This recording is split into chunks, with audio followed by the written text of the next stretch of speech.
Bem-vindo à Vida Feita em Palavras. Eu sou o Fábio e esse é o sexto vídeo da série As 6 Lições de Mises, onde eu vou estar falando sobre investimento estrangeiro. E eu já quero adiantar que tem como ser um tema divertido e interessante para todo mundo. Então, bora lá pro vídeo. E ele já começa falando que a diferença entre os países que são tidos como desenvolvidos e os países tidos como em desenvolvimento é o salário médio dos trabalhadores. Ou seja, uma pessoa que trabalha nos Estados Unidos e na Europa tende a ganhar muito mais do que um trabalhador no Brasil, por exemplo, no México, na Argentina. E ele fala que o grande motivo para isso acontecer não é porque os trabalhadores no Brasil são piores do que os dos Estados Unidos ou da Europa, mas na diferença de tecnologia e de ferramentas. Então imagina a produção de sapato, onde na Índia é feito manualmente. E a pessoa consegue fazer 10 sapatos por hora. Enquanto nos Estados Unidos, às vezes tem uma máquina que faz automaticamente. Uma pessoa só precisa, por exemplo, controlar para ver se o processo está indo adequadamente e produz 100, 1000 sapatos por hora. E nisso que se dá a diferença de salário médio entre esses dois tipos de países, desenvolvidos e subdesenvolvidos. Enquanto uma pessoa consegue produzir 1000, consegue ter um salário muito maior do que em outro país onde consegue produzir somente 10 por hora. E é exatamente isso que ele fala na página 132. Não se pode negar o fato de que a escala salarial é determinada pelo montante em que o trabalho de um indivíduo aumenta o valor do produto. Dispondo de instrumentos de alta qualidade e eficiência, uma pessoa poderá realizar em uma hora de trabalho muito mais que outra que, também em uma hora de trabalho, trabalhe com instrumentos menos aperfeiçoados e menos eficientes. Os empregadores de todas essas nações em desenvolvimento estão perfeitamente cônscios de que melhores instrumentos tornariam suas empresas mais lucrativas. Certamente gostariam de poder não só aumentar o número de fábricas, como também adquirir instrumentos mais modernos e sofisticados. O único empecilho é a escassez de capital. Então, por que os países em desenvolvimento não utilizam essas máquinas super modernas e muito mais eficientes? Porque para você ter essas máquinas, você precisa ter dinheiro, você precisa ter capital para investir, para comprar essa máquina que é muito mais eficiente. E aí eu lembro de uma visita que eu fiz em uma fábrica de pintura automotiva. E eles tinham duas pistolas para fazer a pintura. Uma pistola normal, onde era barato, acho que era R$ 1000, vamos dizer. E aí a pistola pulverizava a tinta e se fixava no veículo. Porém, como pulverizava, tornava partículas, muitas dessas partículas caíam no chão, então desperdiçava muita tinta. Ou você poderia comprar a pistola eletrostática, que tinha uma tecnologia que, por eletrostática, fazia essas partículas que iam caindo se fixarem no veículo. Então, essa nova pistola ela seria muito mais eficiente, economizaria muito mais tinta. Porém, ela era muito mais cara. Então, vamos dizer que seria R$ 10.000. Então, uma é 10 vezes o preço da outra. E eles falavam, a maioria das pessoas compram a mais barata. Porém, em 6 meses, em um ano, a economia que a pessoa teria de tinta seria muito maior na pistola eletrostática. Ou seja, o ponto principal que o Mises quer dizer é que para você ter uma tecnologia melhor, você precisa ter capital. Mas outro fator é o desenvolvimento de novas tecnologias. Então, tem esses dois fatores. Um é ter capital para investir e outro conseguir desenvolver novas tecnologias. E o Mises diz que quando você tem um investimento estrangeiro, ou você pode desenvolver tecnologia no seu próprio país, ou você pode importar esses equipamentos mais eficientes. E se você importa esse equipamento mais eficiente, você pode pagar mais para o seu funcionário, porque ele produz muito mais por hora do que ele produziria sem esse equipamento. E como lucro, você tem a capacidade de investir nos seus funcionários. Mas o Brasil é um país pobre, então muitas vezes o empresário não consegue comprar essa máquina que vai custar, sei lá, US$ 1 milhão. O dólar de hoje seria 6 milhões de reais para você comprar um equipamento que às vezes vai demorar 10 anos para você conseguir ter o benefício da eficiência desse equipamento. E nesse meio termo, muitos quebram. Então, muitas vezes não é possível comprar esse equipamento que eles sabem que é mais eficiente. Uma alternativa seria um país importar diretamente o produto, usando o exemplo do sapato que eu falei anteriormente. Então, na Índia, por exemplo, eles demoram 1 hora para fazer 10 sapatos, então o sapato é muito caro. Um empresário poderia importar, como os Estados Unidos, nesse meu exemplo, produz 1000 por horas, seria muito mais barato, eles importariam e conseguiriam prover sapatos para muito mais gente. E é um preço muito mais acessível. Mas aí o que acontece? Os produtores de sapato na Índia não vão gostar. Eles falam, agora as pessoas estão importando esse sapato aí, é muito mais barato, e a gente não consegue produzir. temos que fomentar a indústria nacional, temos que fomentar o desenvolvimento, não podemos ter esse complexo de vira-lata e trazer tudo de fora, tudo de fora é melhor, é mais barato. Porém, essa mentalidade leva ao protecionismo, que é a criação de taxas para a importação desses produtos, dificultando a entrada desses produtos. E aí imagina que na Índia custa $200 um sapato, e nos Estados Unidos custa 100. Aí eles colocam uma taxa que para você importar ficaria tão caro quanto o produto nacional, e aí o consumidor vai olhar e falar assim, por $200 eu prefiro o sapato indiano. Mas ele prefere o sapato indiano se o preço é igual. Porém, na verdade, o americano deveria ser muito mais barato e por causa do protecionismo, por causa dessa taxa, fica muito mais caro. Então, nesse aspecto, o governo priva o acesso ao sapato a $100, vamos dizer, para muitas pessoas, que muitos não vão ter capacidade de comprar $200, então muita gente não vai ter sapato por causa disso. Ou eles vão ter que abrir mão de comprar outras coisas porque eles estão gastando a maior parte do seu dinheiro em sapatos. E para usar um exemplo real e do Brasil, dia 11 de novembro de 2024, a Câmara aprovou um aumento de 10% na alíquota de importação de leite. Vou ler um trechinho aqui. A Comissão de Agricultura, Pecuária, Abastecimento e Desenvolvimento Rural da Câmara dos Deputados aprovou o projeto de lei que aumenta em 10% a alíquota do imposto de importação sobre leite e laticínios. Além disso, para empreendedores brasileiros, a proposta reduz a zero as alíquotas de contribuições sociais, incidentes sobre a produção e a comercialização do leite e produtos lácteos. Aí eles falam que ambas as proposições visam fortalecer a indústria láctea nacional, enquanto a primeira desestimula as importações, a segunda dá incentivos fiscais para a produção e para a comercialização no mercado interno. A importação de lácteos vem crescendo significativamente, de modo que a alta das importações acaba por gerar desestímulo à produção nacional. O dólar está, no dia que eu gravo, 5,91, com um real super desvalorizado. O empresário ainda está aumentando a importação do que comprando no mercado nacional. Isso é um sinal claro que vale mais a pena, por isso que os empresários estão fazendo isso. O empresário não é bobo, eles vão querer buscar o que é mais barato e de maior qualidade. E se as importações estão aumentando, significa que eles estão preferindo trazer de outros países que são muito mais longes do que consumir o nacional. Então a solução não é fazer o importado ficar mais caro. Porque imagina, trazer de um outro país com dólar super alto está mais barato do que produzir no próprio país. Ou seja, eles têm mais eficiência, e se eles têm mais eficiência, fica mais barato. Então a solução é baratear ou tentar melhorar a situação no Brasil. Nesse caso, eles tiraram também algumas taxas no Brasil, que é uma coisa boa. O motivo de eu estar nesse novo cenário é porque eu quero mostrar o quanto o governo complica a viabilidade econômica da nossa indústria. Então vamos lá, por que tudo é tão caro? Você está aqui, você quer comprar ou um queijo ou um leite. Você vai pagar. Nessa transação, você paga imposto. Com um dinheiro que você ganhou trabalhando, em que o seu empregador já pagou imposto. Então você paga imposto no que você ganha, e aí você vai usar esse dinheiro que você já pagou imposto, você paga mais imposto. Porém, o produtor de queijo, quando ele compra o leite, que é um insumo para fazer o queijo, ele paga imposto. Se ele compra outros insumos, ele também paga imposto. Se ele compra uma fábrica, ele vai pagar imposto. Se ele tem máquinas, ele paga imposto. Tudo que ele tem lá, ele vai pagar imposto.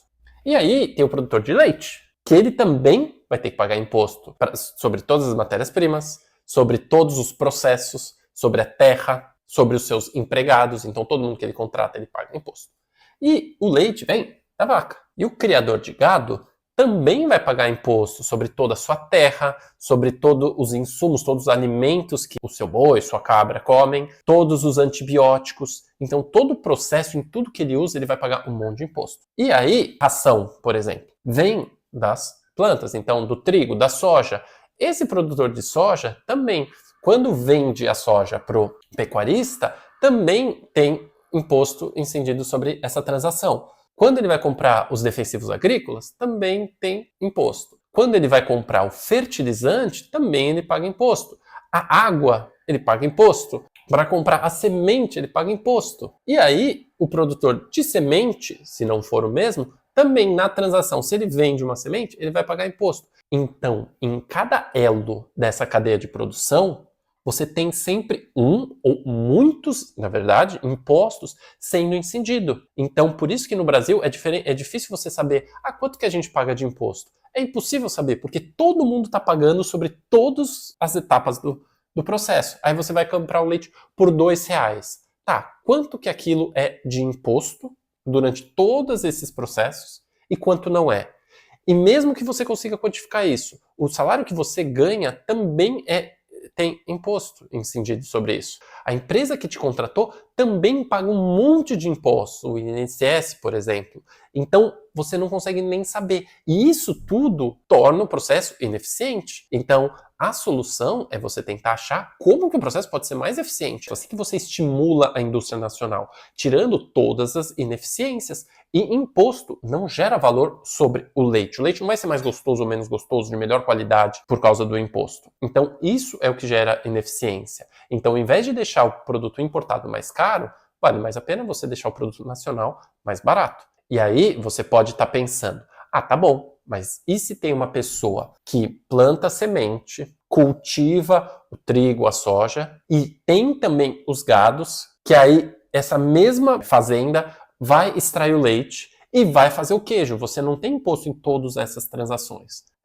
Mas e o maquinário? Você vai comprar maquinário de alta tecnologia, os melhores antibióticos, as melhores rações, os melhores processos, em um único lugar? Fica um processo muito difícil. E a gente está falando de um país em desenvolvimento. E assim, não é o meu ramo de conhecimento. Eu sei que o Brasil é muito avançado na agropecuária, mas esse é um exemplo que se aplica a todos os ramos da economia, em que gera muitas ineficiências, em que a solução nunca seria aumentar imposto de importação. Bom, mas o Mises não traz nada disso. Isso foi um exemplo que eu quis trazer, que eu acho que fica muito claro os problemas que a gente tem fiscal, principalmente de processos no Brasil. Mas o Mises fala que assim, um grande impeditivo para você melhorar a tecnologia é o acúmulo do capital. Porque, como eu falei até nesse exemplo, se você pudesse comprar todas as máquinas de última geração e produzir um leite super barato, queijos baratos, iogurtes baratos e de alta qualidade, você está bem. Mas para isso você precisa acumular dinheiro. E o que acontece? O governo, em geral, desestimula a economia de dinheiro. Por quê? Eu recomendo você ir no vídeo que eu fiz, eu vou deixar aqui nos cards, da inflação. Então, se você ganhou R$ 10.000, aí você fala assim, nossa, vou economizar. E aí você fica com esses R$ 10.000 por 10 anos. Esses R$ 10.000, daqui 10 anos, ele vai estar valendo, muito provavelmente, metade do que ele vale hoje. Então, é um incentivo a você gastar, porque senão a inflação vai comer todo o seu poder de compra. Além disso, poderia pensar, tá bom, então a gente poderia trazer dos outros países capital. Por exemplo, os Estados Unidos ou a China, fala assim, eu vou investir efetivamente no Brasil e trazer esse dinheiro para cá. Mas aí entra de novo as questões políticas. Um país rico, está muito bem estabelecido, pode investir no mundo inteiro e pode investir no seu próprio país. O que levaria ele a investir no Brasil? Imagina eu sou um americano e quero investir no Brasil. Eu falo, opa, é uma economia em desenvolvimento, eles precisam de capital e eu vou investir. Em um ano, o real desvalorizou 18%. Em 5 anos, gravando em 2024, o real desvalorizou 30%. E em 10 anos, ele desvalorizou 57%. Imagina que um investidor americano, ele investiu 100 mil, em 10 anos ele consegue 150 mil. Ele fala assim, nossa, ganhei 50%.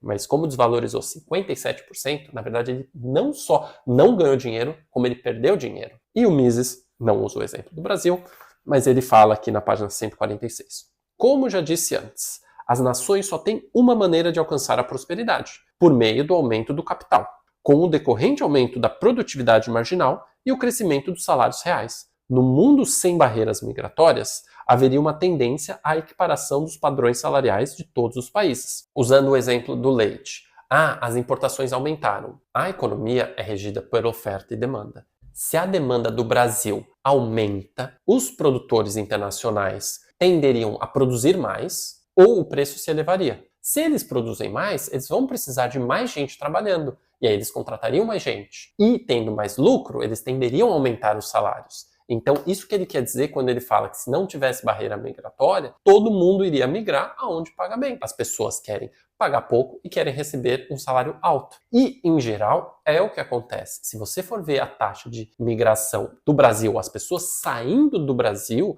ano após ano aumenta. Se você for ver o investimento exterior no Brasil, cada vez diminui. E esses são movimentos naturais, porque quando não tem eficiência ou estabilidade, ou não tem lucratividade, as pessoas não vão investir nesse país. E os trabalhadores vão ir aonde eles são melhor pagos. Vamos supor que para um trabalho no Brasil você ganha 5 mil reais. E aí nos Estados Unidos, a mesma profissão, você ganha o equivalente a 10 mil reais. A tendência é que os bons profissionais desse ramo vão para os Estados Unidos. Os que estejam mais dispostos e os que sejam mais eficientes vão para lá. Ah, na Europa também estão pagando mais. E as pessoas vão saindo. Por isso que você vê, ano após ano, as pessoas saindo do Brasil. Aquelas que têm a possibilidade e a capacidade estão saindo, porque as pessoas vão onde elas são melhores tratadas. E os empresários também, eles vão colocar o seu dinheiro onde é mais eficiente. Principalmente hoje, que existem vários trabalhos que podem ser feitos remotamente,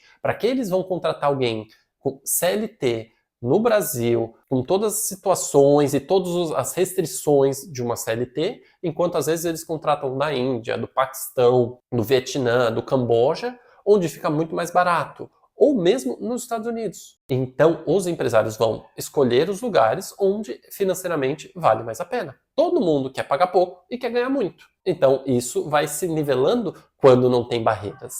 E não é o que acontece. E você viu que eu nem entrei no mérito das riquezas naturais, né? Porque no Brasil tem matas, né? Tem um clima bom, tem muitos minérios e tem muitas coisas. Mas não é isso que determina a riqueza de um país. E aí, para concluir, o Mises coloca: no centro da Europa existe um pequeno país, a Suíça, muito pouco aquinhoada pela natureza. Não tem minas de carvão, não tem minérios, não tem recursos naturais. Entretanto, ao longo de séculos, seu povo praticou uma política capitalista e erigiu o mais elevado padrão de vida da Europa continental. Esse país situa-se agora entre os mais destacados centros de civilização do mundo. Ou seja, para o enriquecimento do país, não é o que você tem, mas é como você age. Qual é o seu sistema econômico? Você é livre, você dá liberdade para as pessoas competirem, empreenderem, importarem, exportarem e testarem diversas ideias e ver quais funcionam e quais não funcionam. Isso é o que vai determinar a riqueza de um país. E a Suíça é um bom exemplo disso. E se você pesquisar em qualquer ranking de liberdade econômica, você vai ver que quanto maior a liberdade econômica, mais rico o país é. Espero que você tenha gostado desse vídeo. Eu te convido a assistir todos os vídeos dessa série, porque eu faço referências nos vídeos uns aos outros. Então, eu tenho certeza que você vai gostar. E se você gostou, deixa um like. Se você não é inscrito no canal, se inscreve aqui embaixo, é rapidinho, me ajuda demais. E se você já é inscrito, põe no sininho, porque eu tô lançando vídeo todo final de semana. Caso não gostou também, pode deixar aqui nos comentários, que eu tô sempre lendo e respondendo. E o próximo vídeo será a 6ª lição do Mises: Políticas e Ideias. Te vejo lá. Tchau, tchau.